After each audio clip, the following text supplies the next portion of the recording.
ஆண்டுகள் வாழ்ந்து முடித்தது இந்த நாடு. அவர் சிந்தையில் ஆயுதம் எண்ணங்கள் தோன்றி சிறந்தது இந்த நாடு. இதை வந்தனை கூறியன் வாயிலில் நிறுத்தி வாழ்ந்த வாழ்த்தேனோ, இதை வந்தே மாநிலம் வந்தே மாநிலம் என்று போற்றி வணங்குகின்றார். அவர் திருமணமும் குடும்பமும் உயர்வானது. இறைவனுக்கு திருமணம் செய்து பார்க்கக்கூடிய சமயத்தில் நான் பிறந்தது மட்டுமல்ல, குடும்பமாக இறைவனை சிவனையும் பார்வதியையும் முருகனையும் பிள்ளையாரையும் சாமியரையே ஒரே படத்திலே குடும்பமாக வைத்து வழிபடுகின்ற சமயத்துக்கும் நாங்கள் சொந்தக்காரர். இன்னொன்று சொல்கிறேன், மற்ற சமயத்தில் உள்ள முழுமுதற் கடவுளை மனதிலே வைத்துக் கொள்ளுங்கள், சிவபெருமானையும் வைத்துக் கொள்ளுங்கள். இப்பொழுது அவர்கள் நடனமாடுகிறார்கள் என்றால் நம்முடைய சிவபெருமான் நடந்து சிந்தித்து பாருங்கள். ஆனந்த தாண்டவம், ஊழி தாண்டவம் எது அழகாக இருக்கும்? புலித்தோலை மாட்டி இரவு ஆடுகின்ற காட்சி, சிவன் ஆடுகின்ற காட்சி அழகா? மற்ற சமயங்களுடைய முழுமுதற் கடவுளை சிந்திங்கள், ஆடினால் எப்படி இருக்கும் என்று. இதுதான் எங்கள் சமயம். கட்டுப்பாடுகள் சுதந்திரத்தை கொடுத்தோம். நல்லூர் திருவிழாக்கு வந்தால் உங்களுக்கு தெரியும், 3:30 மணிக்கு ஆலயத்துக்கு வருவார்கள், 10 பேர் வெளியில போவார்கள், 5 பேர் உள்ளுக்கு வருவார்கள். போற வரையும் யாரும் கேட்பது கிடையாது, வார வரையும் கேட்பது கிடையாது. வசந்த மண்டபத்துக்கு முன்னாலே சில நிஷ்டையில இருப்பார்கள், பக்கத்திலே பெண்கள் அடியெடுத்துக் கொண்டு வருவார்கள், பின்னாலே நாங்கள் பிரதட்ச பண்ணி வருவார்கள். நிஷ்டையில இருப்பார், அவர் முருகனுக்கு அரவானு வருவார். அவர் இவரை கேட்க மாட்டார், இவர் அவரை கேட்க மாட்டார், முட்டுப்பட்டால் விலகி போவார்கள். சுதந்திரத்தை கொடுத்தது உயர்வுக்குரியது நாங்கள். இப்பொழுது சைவ நீதி என்றால் என்ன என்று எனக்கு தரப்பட்ட நேரத்துக்குள்ளே நான் பேச வேண்டும். உண்மையிலே ஒரு மணித்தியாளர் வந்தாலும் பேச முடியாது, ஆனால் எனக்கு தரப்பட்ட நேரத்துக்கு நான் முடிக்க வேண்டும். ஆகவே எல்லாரையும் விட உயர்ந்த ஒரு ஆதியும் அந்தமும் இல்லாத அரும்பெரும் சோழியை வழிபடுவதற்காக பிறந்த சமயத்துக்கு நாங்கள் சொந்தக்காரர்கள். எங்களுடைய பெருமை எங்களுக்கு தெரியவில்லை. இப்பொழுது மேன்மை இருக்கிறது. சைவ நீதி என்றால் என்ன என்று சொல்லுகிறேன். நாயன்மார்களை பாடுகிற சேக்கிழார் திருவாரூருடைய சிறப்பை பாடுகிறார். திருவாரூரிலே தேவாரங்கள் கிளிகள் பாடுகின்றன சொல்கிறார் சேக்கிழார். கிளிகள் தேவாரம் பாடுகிறார். உங்களுக்கு தெரியும், கிளி செல்ல பிள்ளை நாங்கள் சொல்லிக் கொடுப்பதை திருப்பி சொல்லுகின்ற ஆற்றல் கிளிக்கு இருக்கிறது. அந்த ஊரிலே 24 மணி நேரமும் தேவார பாராயணம் இடம்பெறுகிறபடியினால் திருவாரூரிலே கிளிகள் தேவாரம் பாடுகின்றன. அப்படிப்பட்ட சிறப்பு இந்த நாட்டுக்கு மனுநீதி சோழன் அரசனாக வருகிறான். எப்படி அரசாட்சி இடம்பெறுகிறது என்றால், இந்த பூமியிலே வாழுகின்றவர்களுக்கும் தேவலோகத்திலே வாழுகின்ற தேவர்களுக்கும் எண்ணுக்கணக்கில்லாத யாகங்களை செய்கிறான் இந்த மனுநீதி சோழன். கொற்ற ஆழி குவலயம் சூழ்ந்திட, சுற்று மன்னர் திரைகள் சூழ்ந்திட, செச்சம் நீக்கிய மெய்மணி பெற்ற நீதியும் தன் பெயர் ஆக்கினார் என்கிறார் சொல்கிறார். செச்சம் என்றால் பகை, பகை இல்லை, வெற்றி பெற்ற அரசன். அப்படி ஒரு அரசாட்சி முடிகிறான். மண்ணில் வாழ்தலும் மண்ணுயில் கற்கலாம், கண்ணும் ஆவியும் ஆம்பெருங்காவலா, விண்ணுளார் பலர் மகிழ் பெய்திட எண்ணிலாதன வேண்டி கேட்கிறான். இந்த ஒரு மனிதனுக்கு கண்ணும் உயிரும் முக்கியம். உலகத்தை பார்க்கவும் உயிரோடு இருக்க உயிர் வேணும், உலகத்தை பார்க்க கண் வேணும். அதனுடைய உயிரையும் கண்ணையும் ஒரு எப்படி பேணி பாதுகாப்பாரோ அதே போல அங்க வாழுகின்ற மக்களை காக்கிறான். மண்ணு செங்கரி ரோடுகளை தோன்றினான். சூரிய உலகத்திலே வந்த இந்த மன்னன், சுருக்கமாக சொல்வது கட்டம் வந்திருக்கிறது. இந்த மன்னனுக்கு நீண்ட காலமாக மகப்பேறு இல்லை. ஆகவே புத்திர யாகம் எல்லாம் செய்கிறான்.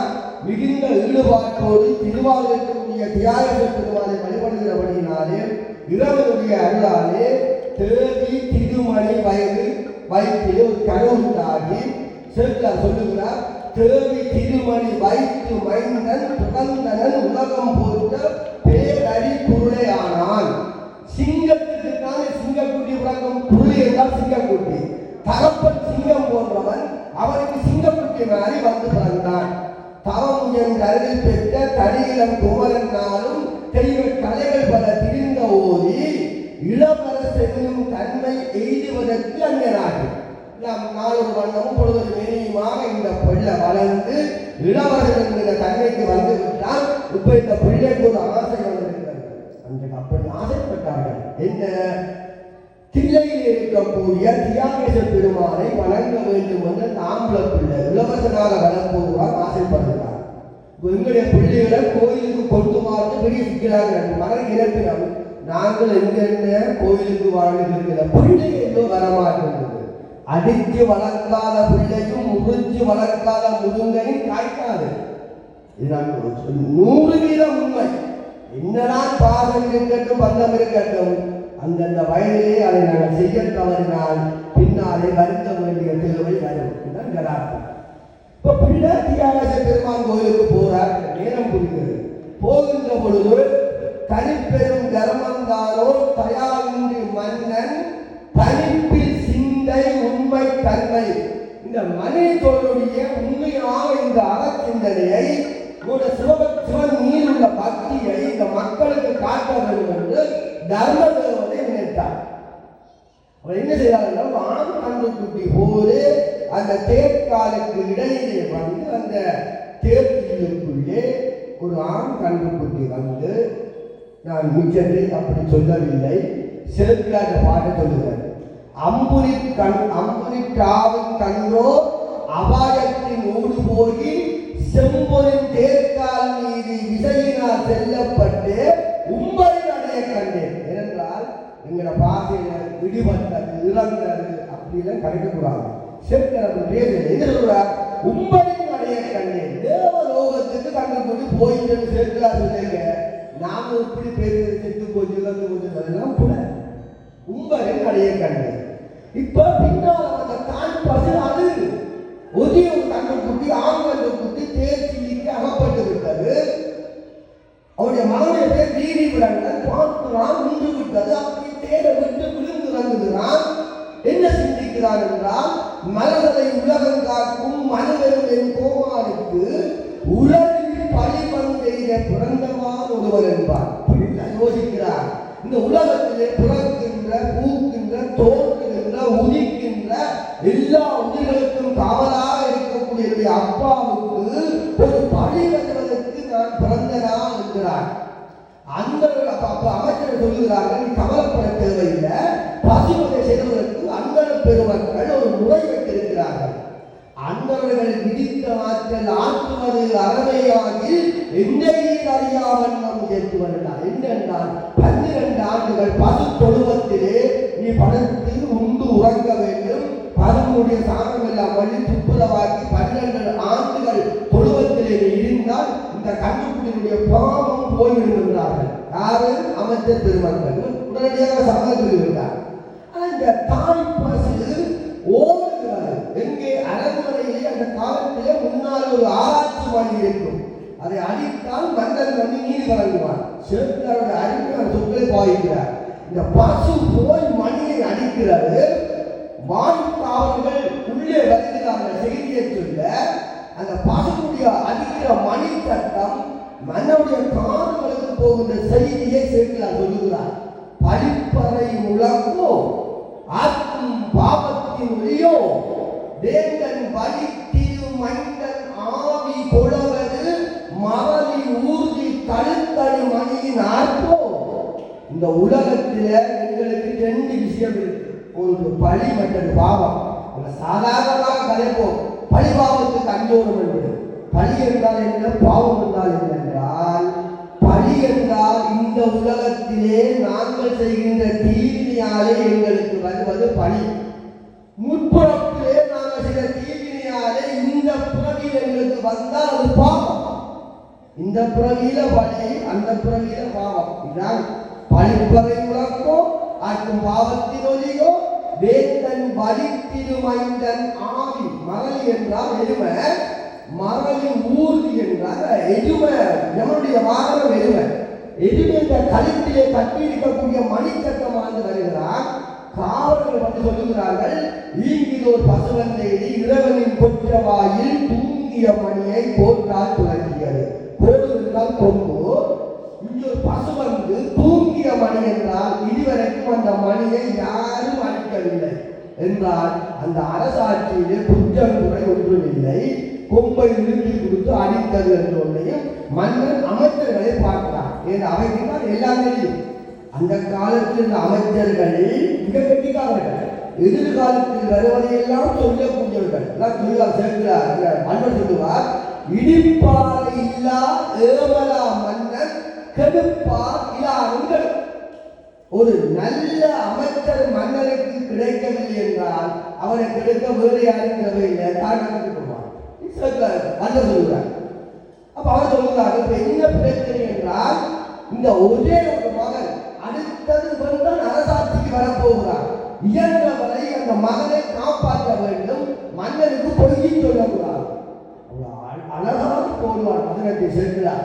வளவனின் புதல்வன் ஆங்கோர் மனிதனும் தேர்மேல் எழுதி அரசு அளவில் தொழில் தேர் தானே சூழ அரசுலாம் தெளிவில் போங்கால் தேர்கால் இடை புகுந்து இறந்ததாக தளர்வுருமித்தாய் வந்து விளைத்ததை தன்னை என்றார். என்ன சொற்கள்! தெய்வீக புலவர் சேர்க்கிறார். வளவா, வளம் மிகுந்த நாட்டோடையவரே, உன்னுடைய மகன் மணி நெடும் தேர்வே எழுதி முதல் அறிந்தார். சும்மா தேர்ல போனா பரவாயில்லை, மணிகள் பூட்டிய தேர் என்றால் என்ன கருத்து? தேர்தலேக்க மணி சட்டம் கேட்டு இந்த கண்டு கூட்டி திரும்பி இருக்கணும். இந்த மகன்ல கூட இல்லை. நெடுந்தேர்னா உயரமான தேர். இப்போ தூரத்தில் கண்டு கூட்டி வரைக்க தேர் திரும்பி பின்னால் போயிருக்கொண்டே வந்தது. அவன் மனிதனும் தேர்வே எழுதி அளவில் தொழில் தேர் தானே சொல்ல. அந்த காலத்தில் 4 வகை படை இருந்தது. குதிரைப்படை, தேர்ப்படை, யானைப்படை, காலாட்படை. ஒரு இளவரசர் எப்படி வருவார்கள் எல்லாம் சுத்த வர வர இந்த கண்ணுக்கு எப்படி இடியாக வந்து சேர்ந்தது? அது கூட பரவாயில்லை, அரசுதான் தெருவில் போகிறார். மன்னர்கள் மட்டுமே போற ஒரு வீதி இருக்கு. அந்த வீதியில மகன் போனவன். அந்த வீதியில இந்த கண்ணுக்கு என்ன வேலை?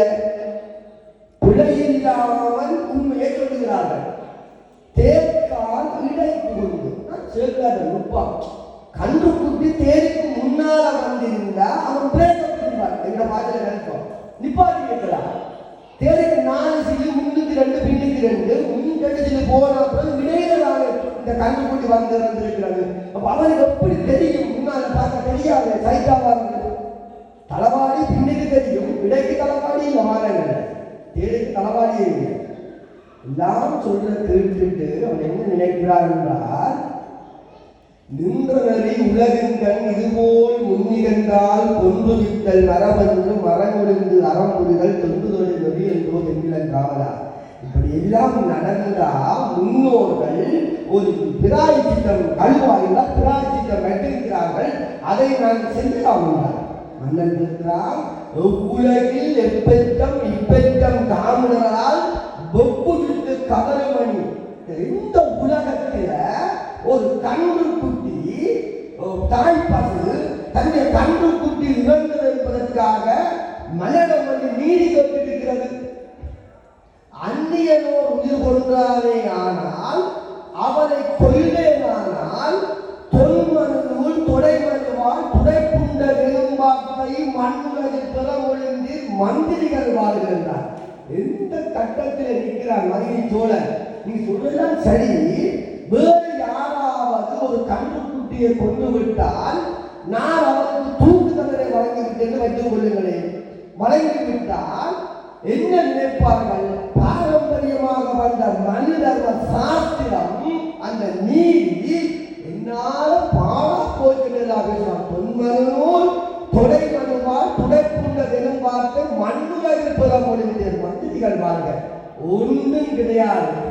சொன்னான், போர்த்திசைத்து புறங்கரன்மார் அயமுதலோர் வீட்டிருந்த பெருமானா மேவியுடைய திருவாரூர் தோற்றமுடைய உயிர் கொன்றான் ஆவலினால் துணி பொருள்தான் என நினைவு தீர்ப்பு.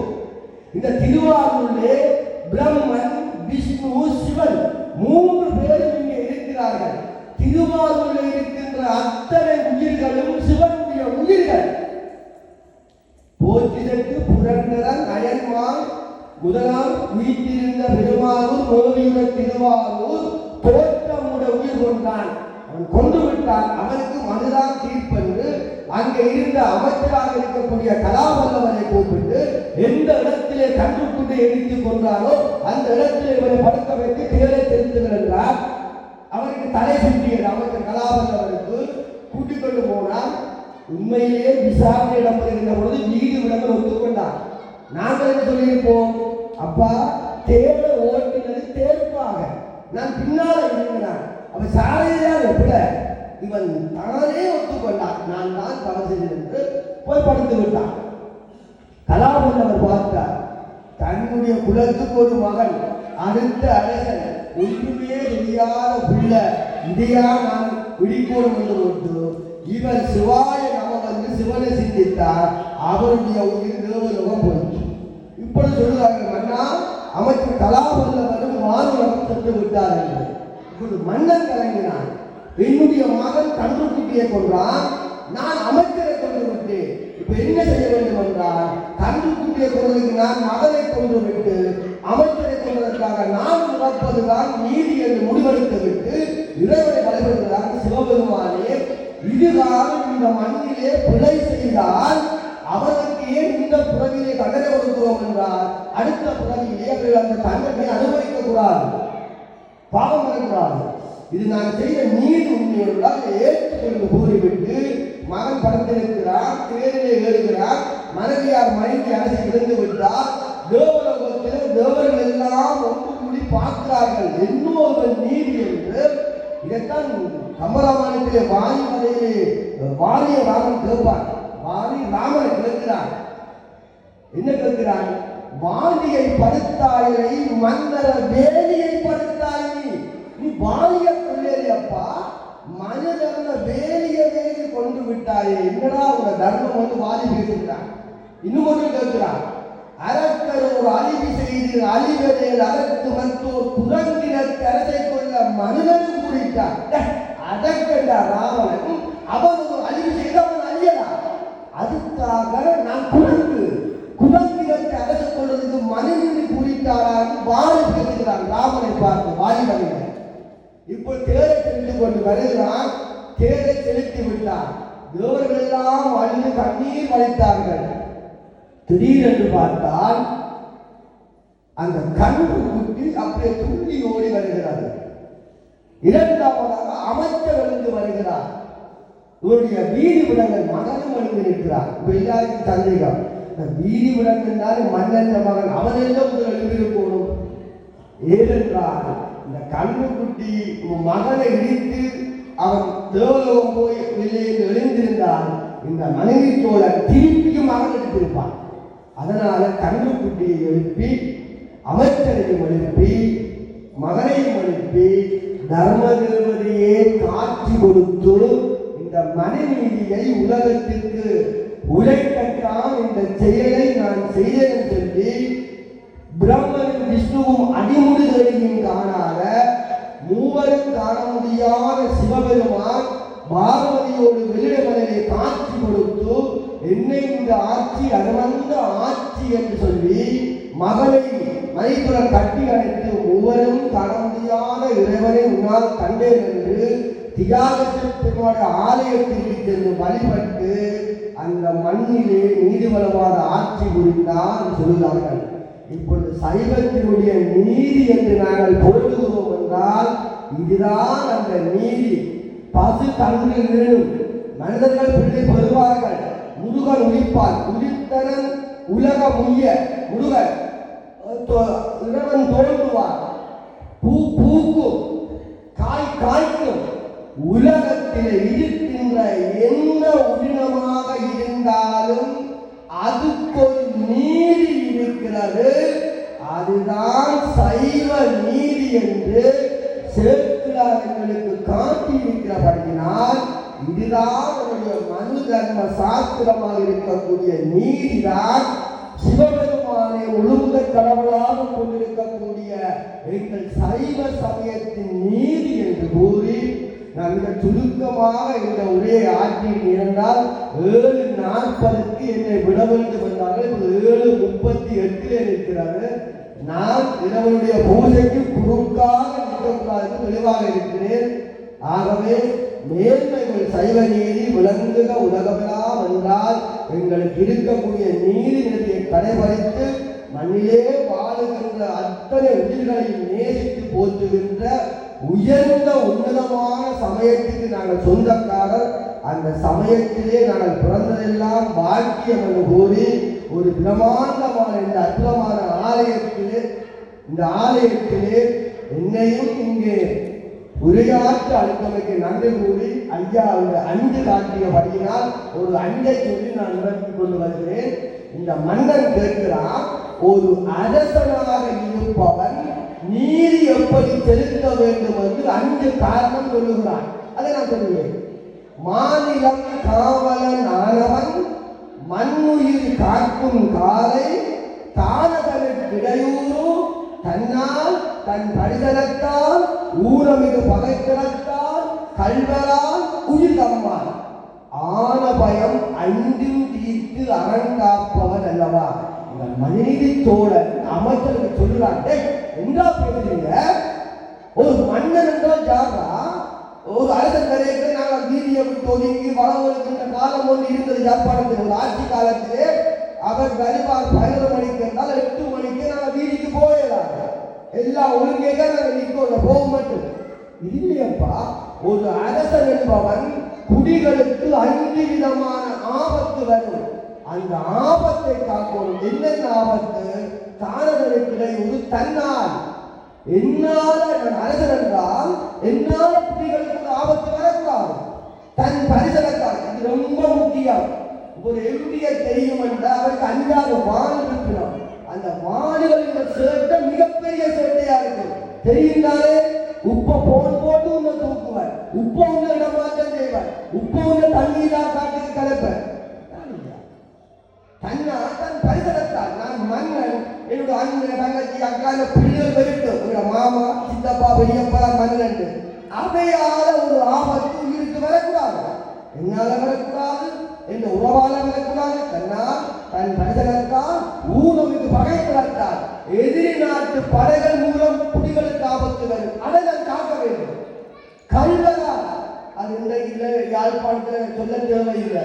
நடிச்சாமும் முடிஞ்சு தோற்கடிச்சு தான் பார்க்க வேண்டி கிடக்கு. எலியோ பூனையோ பாஞ்சா கூட லைட்டை போட்டு பார்க்கலாம் என்ன போகுதுன்னு.